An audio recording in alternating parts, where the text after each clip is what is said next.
వాళ్ళకు కూడా ఇప్పుడు చదివినందుకు దాని గురించి చెప్తే వాళ్ళకు అర్థమవుతుంది అన్నమాట. అట్లా ఎందుకంటే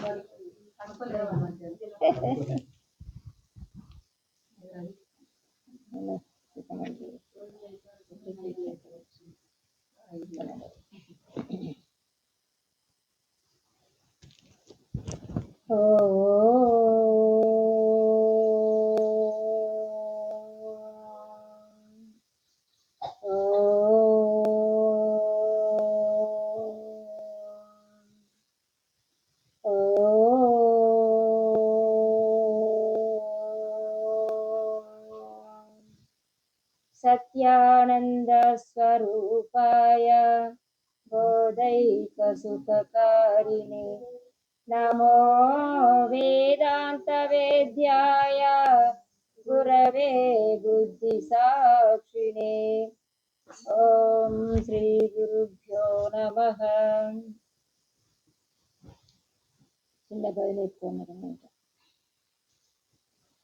श्रीराम जय राम जय जय राम श्रीराम जय राम जय जय राम श्रीराम जय राम जय जय राम श्रीराम जय राम जय जय राम श्रीराम जय राम जय जय राम श्रीराम जय राम जय जय राम श्रीराम जय राम जय जय राम श्रीराम जय राम जय जय राम. बोलो श्री सीतारामचंद्र भगवान की जय. बोलो सत्यानंद महर्षుల వారికి రమణ మహర్షుల వారికి బ్రహ్మానంద తీర్థ స్వాముల వారికి శ్రీహరి తీర్థ స్వాముల వారికి భజనకు వచ్చిన భక్తులందరికీ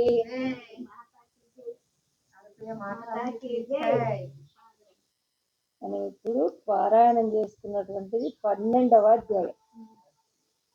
12వ అధ్యాయం అంటే భక్తి యోగం.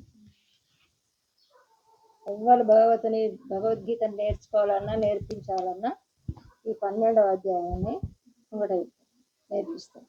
ఆ తర్వాత ఇంకా వేరే అధ్యాయాలు నేర్పిస్తారు. ఇది 12వ అధ్యాయం. మొత్తం కలిసి ఎన్ని అధ్యాయాలు ఉన్నాయి? 18 పేర్లు తెలుసా? చెప్పరా?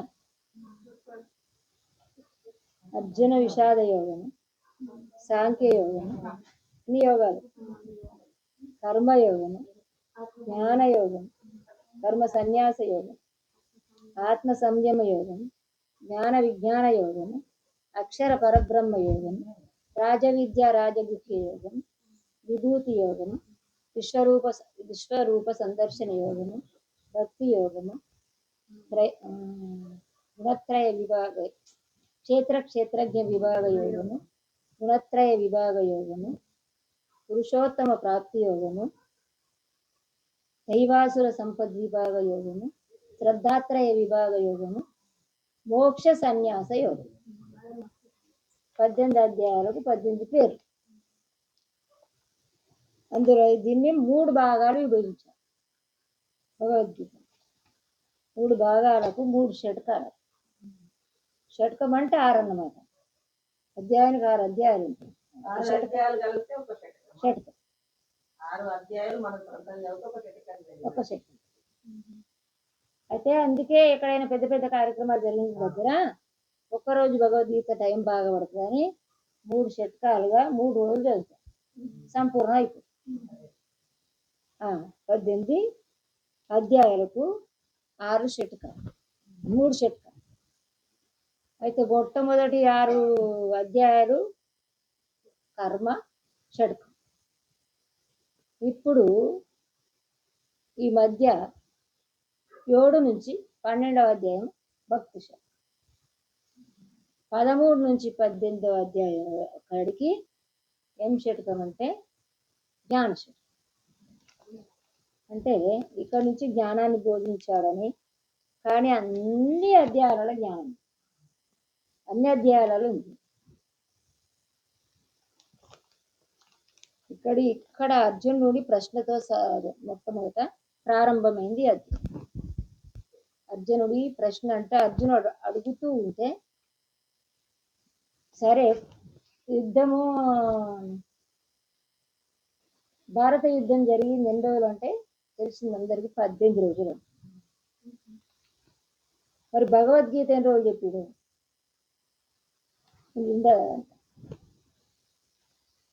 అంటే ఎన్ని రోజులు చెప్పిండు అని అంటే చెప్పుకుంటేనే యుద్ధం చేయలేదు కదా, చెప్పుకుంటే యుద్ధం చేయలేదు.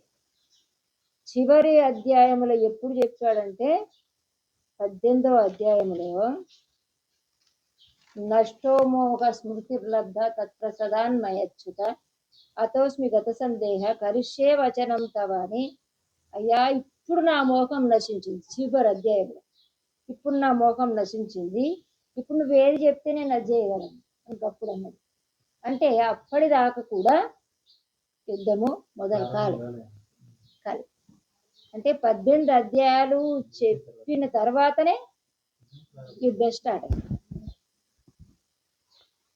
అంటే అడుగుతూనే ఆయన చెప్తూనే పోతుంటే ఈయన అడుగుతూనే పోతుంటాడు. అడిగితే ఒక్కొక్క అధ్యాయంలో అడగకుండానే చెప్తుంటాడు. ఇలా ఏం సందేశం అడిగాడంటే, మనకు మీరు కూడా చదువుకుంటే దీంట్లో ఉన్నటువంటి భావం కింద ఉంటుంది, తాత్పర్యం కింద ఉంటుంది కానీ ఏమవుతుంది అనంటే సంక్షిప్తంగా రాస్తారు. విపులీకరించి రాసింది ఎక్కడ ఉంటుంది అంటే మహాభగవద్గీత, మన స్వామి రాసిన అట్లాంటి బుక్కులు అన్నీ ఉంటాయి. ఇక్కడ సంక్షిప్తంగా దీనికి తగినంత అర్థం మాత్రమే రాస్తాడు. గ్రంథం పెద్దగా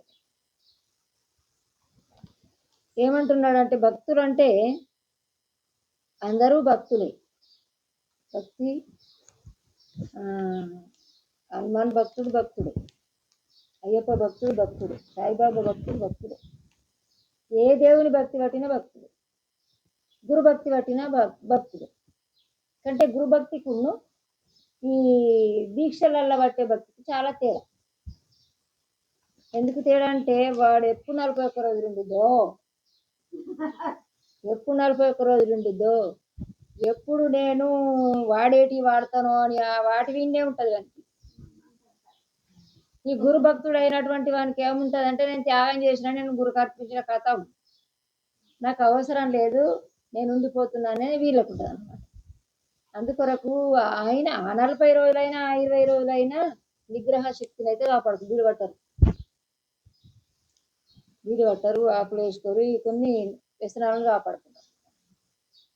ఆ విధంగానే సంశయం ఏమొచ్చింది అర్జునుని కంటే, ఏవం సతత యుక్తాయే భక్తస్త్వాం పరిపాసతే ఏ చాప్యక్షరం అవ్యక్తం తేషాం కే యోగ విత్తమాక. మరి ఇన్ని రకాల భక్తులు అంటారు, నీకు ఇష్టమైన భక్తులు ఎవరైనా ఏమంటున్నాడు?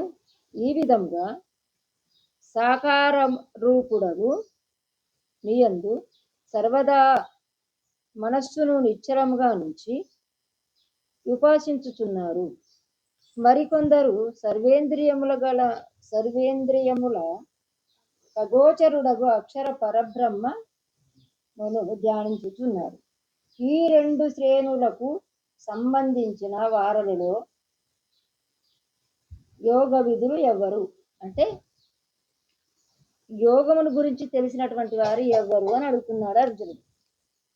అంటే ఇప్పుడు తెలుగు నేను అంతే చదివిన, మీరు చదువుకున్న గింతే, నేను చదివిన గింతే, కానీ ఇప్పుడు అర్థమైందా?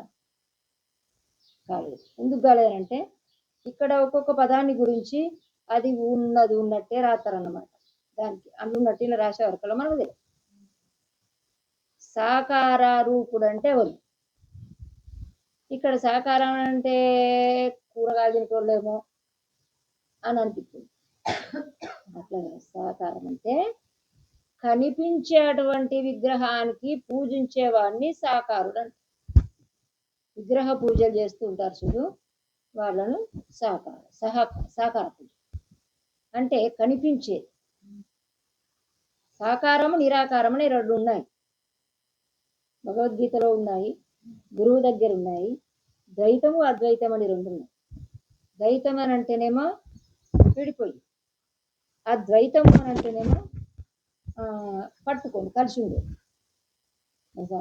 చెప్తుంది మాజిరెడ్డి స్వామి, ఇగో పప్పు వేసుకున్నాము, ఐగురు వేసుకున్నాము, చారు పోసుకున్నాము, పెరుగు పోసుకున్నాము, ఇవన్నీ కలిపితేనేమో ఏంటిది అద్వైతం, విడివిడిగా ఉంటుంది. ఈ విధంగా ఇక నిరాకారుడు అంటే ఎవరు? నిరాకారు ఆకారము లేనటువంటి వాడు. మరి అది ఎట్లా అంటే ఇది కథ లెక్క ఉండదు. మరి ఇది మీరు చదువుకున్నా కానీ అర్థం కావాలనే దాని కొరకు చెప్తున్నాను. నిరాకారుడు అంటే ఆకారం లేనివాడు. ఆకారం లేని వస్తువు ఏదైనా ఉందా ప్రపంచం? ఉండదు, కానీ ఉంది. ఆకారం లేని వస్తువుతోనే ఆకారం ఉన్నటువంటి వస్తువు నడుస్తుంది. కనిపించని దేవుడితోనే కనిపించే వస్తువు పనిచేస్తుంది. మన లోపల ఈ యంత్రాన్ని నీకే తెలియదు. నీ పుట్టలో తయారవుతున్న విషయం నీకే తెలియదు, తెలుసా? తెలియదు. అంటే గర్భములో చేరిన తర్వాత ఎన్నెన్ని అవయవాలు, నీకెన్ని ఉంటాయి అన్ని అవయవాలు నీ పాపకు లోపల తయారు చేస్తున్న సంగతి నీకు తెలుసా? నీ దగ్గరే జరుగుతుంది. ఏమన్నా తెలుస్తుందా? ఎవరు చేస్తుంటారు? ఆకారం ఉందా శేషటైనకు ఆకారం కనబడుతుందా మనకేమన్నా? లేదు. ఇట్లా ఉండేనట. ఇప్పుడు స్వామిని మనం అందరం చూసిన వాళ్ళ ముందము ఆకారం పెట్టుకున్నాం. మన తర్వాత వచ్చిన చూడు స్వామి గిట్లుండేనట అనుకోవాల్సిందే కదా. అనుకోనడము, ఆ తర్వాత తయారు చేయడము, దాన్ని ఏమంటారు? అప్పుడు నిరాకారం. కనిపించకుండా కనిపించేదాన్ని నడిపిస్తుంది. కదలకుండా ఉండే కదిలేదాన్ని కదిలిస్తుంది. అంటే ఇక్కడ మరి ఇంట్లో ఎవరు ఏది చేస్తే మంచిది అని అడిగినట్టిన. ఆకారం లేనిది చేస్తే మంచిదా, ఆకారం ఉన్నదని చేస్తే మంచిదా, లేకపోతే వేలు గొప్పోళ్ళు ఇంట్లో అని అర్జునుడికి ఆలోచన వచ్చింది. దీనికి సమాధానం ఇంకో శ్లోకం ఇస్తాను. అంటే ఇక్కడ నిశ్చల స్థితి, సాకారుడు నీ యందు సర్వదా మనస్సును నిశ్చలముగా ఉంచి ఉపాసించుతున్నారు. ఎప్పుడైతే ఈ విగ్రహారాధన అంటే ఏది పూర్వం అసలే లేదు, అది మాత్రం ఇప్పుడు చెప్తాను. ఎందుకంటే మీకు తెలియాలి, ఇంతవరకు విన్న విషయం భయపడికి చెప్తాను. నేను విన్నా తిరుమలలో విద్యానంద స్వామి ఉంటుంది. అది వ్యాసాస్త్రమా ఈ పరిపూర్ణానంద స్వామి కంటే ముందటి పీడ అవుతుంది అని చెప్పాను, విన్నా. ఈ గుళ్ళు లేవు, ఈ విగ్రహాలు లేవు. పూర్వకాలం శిష్యులు గురువు చదువుకోవడానికి బలపం లేదు, పలకలేదు. అప్పట్లో కరెక్ట్ రాసి భూమి మీద పేరుబట్టి రాసిన దాన్ని ఇక బాగా చూసుకొని బాగా మనసులో పెట్టుకొని ఈయన చేతిలో రాసుకుంటాడు, కంట పక్కలో రాసుకుంటాడు. ఇట్లా నేర్చుకున్నటువంటి చదివి అది. అప్పుడు అదేవిధంగా అప్పుడు మందిరాలు లేవు, ఇట్లాంటి దుర్మార్గము లేదు. అప్పుడు గురువు అంటే ఏంటిది, శిష్యుడు అంటే ఏంటిది, ఆ తల్లి అంటే ఏంటిది, తండ్రి అంటే ఏంటిది, ప్రపంచం అంటే ఏంటిది, ఆకారం అంటే ఏంటిది, నిరాకారం అంటే ఏంటిది అన్ని ఎరిగి ఉన్నటువంటి వాళ్ళు అప్పుడు ఇది అవసరం పడలేదు. అయితే ఏమైందంటే వీళ్ళు ఏమైనా బోధ ఏం చేస్తున్నారంటే ప్రపంచంలో ఏం లేదు, అంతా విడిచిపెట్టి పోవలసిందని వైరాగ్యమే బోధిస్తున్నారు అందరికీ. ఇప్పటికి కూడా మొత్తం మంది వైరాగ్యాన్నే బోధిస్తూ ఉంటే ప్రతి వాడు కూడా దానికి అలవడతాడు. కానీ ఇప్పుడు అట్లా లేదు. అప్పుడు సృష్టి బంద్ అయిపోయిందట. వైరాగ్యం అంటే మామూలు వైరాగ్యం కాదు.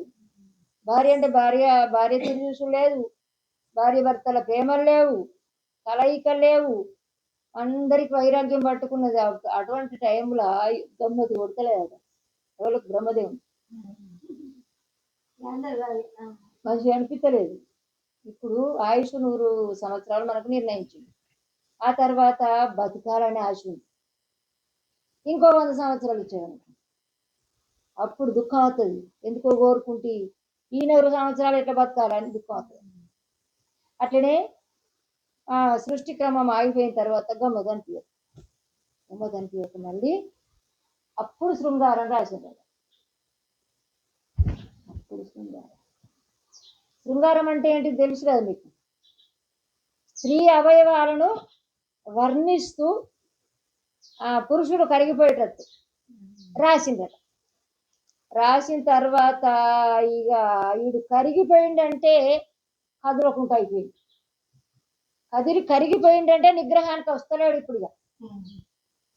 అరే ఎట్లా మరి ఘోరం అయిపోయి మళ్ళా ప్రపంచం అంతా ఎవరికి ఏం చెప్పరాకుండా అయిపోయాయి, భయమే లేకుండా అయిపోయాయి. దేవుడు ఉన్నాడనడే ఉంటాడు అడిగా.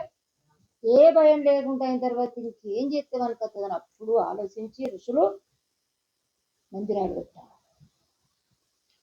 మనకు కథలలో ఇది వరకు ఉన్నటువంటి రూపాలే కదా ఆకారం. కృష్ణుడు పుట్టినోడైన రూపం ఉండండి, రాముడు పుట్టినోడైన రూపం ఉండనండి. అంతకుముందు శివుడు, బ్రహ్మ, విష్ణువు వీళ్ళందరి రూపాలు తయారు చేసి మందిరాలు కట్టి మందిరం కట్టిన మందిరం దేవుడు అన్న ఎవ్వడు వస్తలేరట. అంతవరకు తెలియదు కదా. రాకపోతే అప్పుడు దేవుడికి నైవేద్యం పెట్టాలి, కొబ్బరికాయ పెట్టాలి అని పిల్లలందరూ నిత్య ప్రసాదం కురికొస్తుంది. శ్రావణ మాసంలోకి పొద్దుంటే ఇక ఆ ప్రసాదానికి ఓళ్ళు వంచి పెడితే వాళ్ళ దగ్గర కురకపోదు. చిన్నప్పుడు ఒక్కొక్కరి ఇంటి పలారం నామాలు ఏ దేవుడు ఉంటే ఆ దేవుడు నామాలు పెట్టే కోట్లు ఎక్కడ మా అమ్మమ్మ మా నాన్నమ్మ నామాలు ఆకులకు నామాలు పెట్టి దేవుడు అని మొక్కింది. అయితే ఏమైందంటే అప్పుడు ప్రసాదం కొరకు ప్రతిరోజు పిల్లలు అచ్చులు పెట్టి పెద్దవాళ్ళంటే ఎట్లా పిల్లల్ని ఎట్లా రప్పించినాం. పెద్దవాళ్ళని రప్పించాలంటే ఏం చేస్తారని చెప్పి పురాణ కాలక్షేపం పెట్టారు. పురాణ కాలక్షేపం అంటే కథలు చెప్పు వరకు ఉన్నాయనే కథలు చెప్పుడు పెడితే పెద్దోళ్ళు వచ్చారు. మరి ఇంకోటి రావాలా, పెద్దోళ్ళు వచ్చారు, చిన్నోళ్ళు వచ్చారు, యువకులు రావడం లేదు. దేవుడు అన్నా వస్తలేరు, మొక్కటానికైనా వస్తారు. అప్పుడు భరతనాట్యం అంటే స్త్రీ వేషం ధరించి దేవుడి వలె నటిస్తుందట అని అప్పుడు యువకులు కూడా రావడానికి అలవడ్డారట. ఆ విధంగా ఆకారం లేనటువంటి వాడికి ఆకారం కలిగిస్తే ఇప్పుడే ఇది మన దేశాన్ని ఆకారం కలిగించి ఈ మందిరాలు ఈ రూపాల వల్లనే మన దేశం కాపాడదు. లేకపోతే ఎప్పుడో మనకు సంబంధించిన మనంగానే ఉండక. ఆ విధంగా సాకారం అనేది ఒకటి ఉంది, నిరాకారం అనేది ఒకటి. ఆ సాకార రూపములో ఉన్నప్పుడు మరి ఆ సాకారం ఇప్పుడు ఈయన మనల్లో కూడా నిరాకార బాబు నడుస్తుంది, అది ఆకారం. ఆకారం లేదు కానీ అన్ని పీకు పొయ్యు అన్ని ఉన్నాయి. అన్ని ఏమనిష్టం లేదు.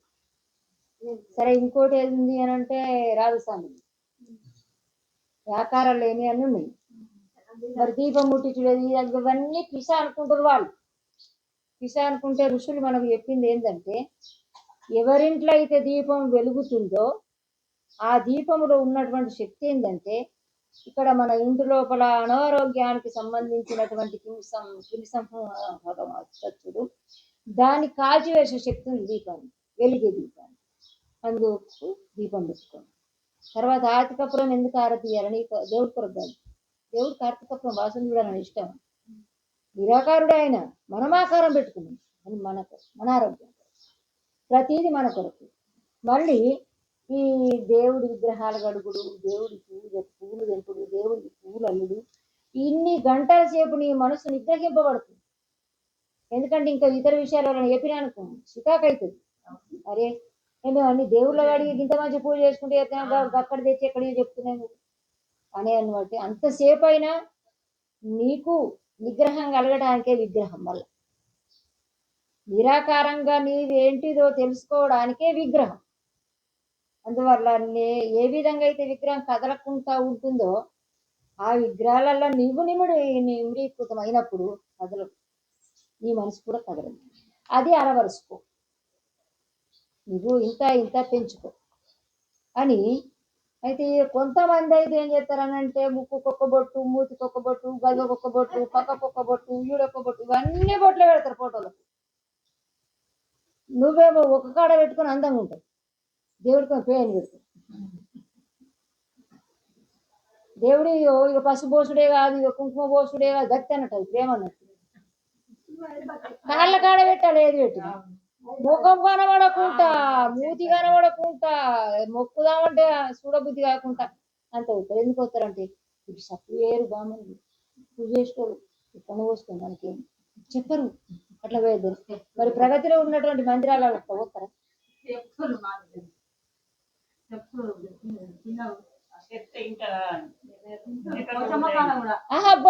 పంతులు చెప్పితే ఓళ్ళు చెప్పి తింటారు.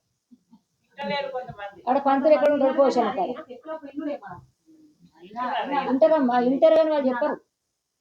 అందుకొరకు 25 నిమిషాలు తగ్గట్టుకుని ఒక శ్లోకం గురించి ఇవ్వాలి. ఆ విధంగా సాకార నిరాకార భక్తులలో వేయాలి అన్నయ్యు అయ్యి కానీ కాళ్ళ దగ్గర. ఇప్పుడు గురువులకు పూజ చేస్తే కాళ్ళకే పెడతారు కదా బొట్టు, పసుపు. ఇదే వస్తామా అంటే అవి ప్రాణం లేక కదలప్ప చెప్పని తెలివి రావద్దని తెలవద్దని చెప్పారమ్మా. వాళ్ళు చెప్పిందే వేదం, మనం ఎంత మంచిగా చెప్పినా వేదం. ఆ విధంగా సాకార నిరాకార భక్తి అని అంటే ఇది ఇలా చెప్తున్నాను. ఇంకో సులభం, రెండు సమానమే, కానీ నిరాకారం కంటే ఆ సాకారమే సులభము. నిరాకారం కంటే సాకారమే సులభము. ఎందుకు సులభం అని అంటే ఇష్టం ఉన్నట్టు ఉండొచ్చు. నిరాకారం కంటే ఏ ఆలోచనలు రాకుండా ఉండాలి, ఏ దాన్ని గుర్తు చేసుకోకుండా ఉండాలి, విగ్రహ శక్తి కలిగి ఉండాలా, కన్యం ఆలోచిస్తుంది దాన్ని కట్టేయాలా, శరీరం దాన్ని కట్టేయాలా, ఇంద్రియాలను నిగ్రహించడము మనకు సాధ్యం కాకపోతే మనం దాటాలి. ఎందుకంటే ఏమని చెప్తున్నాడు ఇక్కడ, నాయందు మనస్సు నుంచి నిత్యయుక్తులై అత్యంత శ్రద్ధతో నన్ను ఉపాసించువారు ఉపాసకులలో శ్రేష్ఠులను నాకు ప్రియులు. నువ్వు ఏదన్నా చెయ్యి, సాకారం చేయి, నిరాకారం చేయని శ్రద్ధతో ప్రేమతో నాయందు నిజమైనటువంటి మనసును పెట్టి చేసినటువంటి వారు నాకు ఇష్టమై ఉంటారు, ప్రియంగా ఉంటారు. ఇప్పుడు 4 బిడ్డలు ఉన్నారు, ఏం పని చేయకుండా ఒక్కరంటే లభిస్తుంది. ఎందుకంటే నువ్వు చెప్పినట్టు మనం అన్న మాటల మీద ఎవరు నడుస్తుంటారో వాళ్ళ మీద ఇష్టం. ఈ 4 కొడుకులున్న తల్లి ఎప్పుడు ఆయనకే పెడుతుంది. ఎందుకంటే ఆడే ఉన్నోడు, దిక్కు లేనోని చూడనే చూడదు, దిక్కు లేనోని పెట్టనే పెట్టదు, ఉన్నోనికే పెడుతుంది అని అందరూ అనుకుంటారు కదా. ఆయన చిన్నప్పటి నుంచి ఏం చెప్తారు విన్నందువల్ల అటువంటి ప్రేమ నాకు ఉంటుంది. నాయందు మనసు ఎవరైతే నిలిపి సాకారంలే కానీ నిరాకారులే కానీ ఎట్లున్నా సరే తెలిసి నిలుపుకోవాలి. అందుకు ఇదే ఎప్పుడు మనం అనుకున్నట్టు జరగకపోవచ్చు. ఒకసారి సమయాన్ని అనుకూలించి మనము మార్చుకోవాలన్నమాట. సమయాన్ని అనుకూలించి వీలైనంత వరకు శుభ్రతలకు కూడా శక్తిదైన క్రియేస్తాం. అందువల్ల ఒకటి ఏమున్నదంటే ఇక్కడ మనం భయపడేది ఏంటంటే భయగీతం అవుతుంది. ఇది భయం ఒకటి వచ్చింది. భయం అలా స్నానం చేసి చేసే లోపల నేర్చుకోవాలంటే శ్లోకం వచ్చింది. దోషం లేదు, పాపం లేదు, తప్పు లేదు. మనం ఎట్లున్నాము శుభ్రంగా ఉంటే స్నానం చేయకపోతే ఏం తప్పు? అవో మరి దేవుళ్ళని ముట్టుకోవద్దు కదా, నీలో ఉన్న దేవుని ఎటెళ్ళ కొడుతుంది, నీలో ఉన్న దేవుని ఎటెళ్ళ కొడుతుంది. ఇది మనం పెట్టుకున్నాం, ఇక ఎవరు పెట్టిరు? ఈ దేవుడు తయారు చేసిన దానికేమో భయపడతాడు, మనం తయారు చేసిన దానికే భయపడతాడు.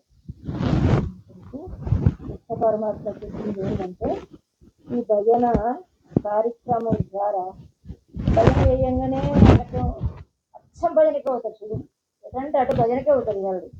సత్సంగారాలకు అవసరం లేదు.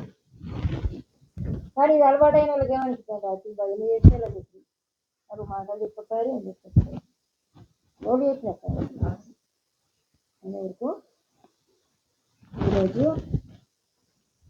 బద్రి సాంబయ్య గారి